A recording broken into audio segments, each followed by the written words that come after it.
Narito naman mga kaswerte ang ating paya at sumada para sa Petsada July 18, araw po ito ng Biyernes, advance paya at sumada via STL at Lotto na pwedeng tayaan all nations. Kung sakaling napanood mo ang video na ito na maaga, kumbaga Webes pa lang napanood mo na agad, okay lang na pumili ka na rin ng mga numero dyan na gusto mong tayanan, ano sa tingin mo ay lalabas or tatama dyan sa inyong lugar. Kasi kung alin yung advance, minsan na pinapost ko yun agad ang tumatama sa ganitong araw. So narito mga kaswerte ng ating mga rumble numbers: 25, 17, 27, 36, 19, 6, 13 at 10, 4, 34 at 8. Para naman sa ating butas or ipit na numero, ang 26, 9, 18, 35 at 7.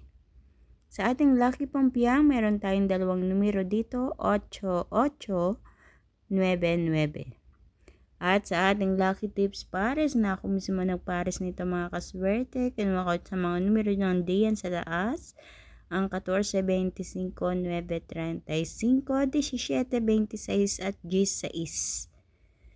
So, ilan lang yung mga swerte sa mga numero inyo mapagpipilian. Kaya naman masasabi ko, good luck po sa inyong lahat. Naway may makatama, naway may makapili ng tamang pares na numero na lalabas at tatama dyan sa inyong lugar. Ako po ay lubos na nagpapasalamat. Kasi ang mga numero ipinapost ko ay talaga namang lumalabas or tumatama sa iba-ibang mga lugar. Yun nga lang, alam ko na intindihan ko, mahirap po talaga magpares. Talagang swertihan. Kung ikaw ay sinuswerte sa ganitong araw, sa araw na ito, kahit anong piliin mo dyan, mananalo at tatama ka talaga, Kaya be positive. I-claim po natin bago tayo tumaya na tayo ay tatama. Para positive ang ma-attract natin. Kaswertihan. Sa mga kaswerte, please don't forget na ibahagi ang numerong ito para mapanood na iba natin mga kaswerte mahilig tumaya sa STL at Lotto. Ganun din, huwag kalilimutan na i-like at i-follow ang aking page at YouTube channel na may OFW Live para updated po kayo palagi sa lahat ng aking mga ipinopost na video dito. Thank you so much mga kaswerte, and pakititigang mabuti mga kaswerte. Maaaring nandito na ang inyong swerte sa mga numerong ito, at paalala sa lahat, ang mga numerong ito ay hindi po hinulaan. Unang-una, hindi po ako manghuhula. Ito ay ginamitan ko ng pamamaraan ng pag-calculate sa petsada at sinamahan natin ng paya at sumada. So maaaring ito ay lumabas sa inyong lugar, maaaring hindi.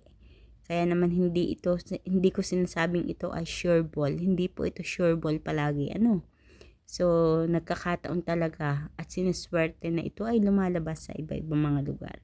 So, kita-kits po tayo mga kaswerte hanggang sa susunod nating paya at sumada. Mag-iingat po ang lahat. God bless everyone. Bye-bye po.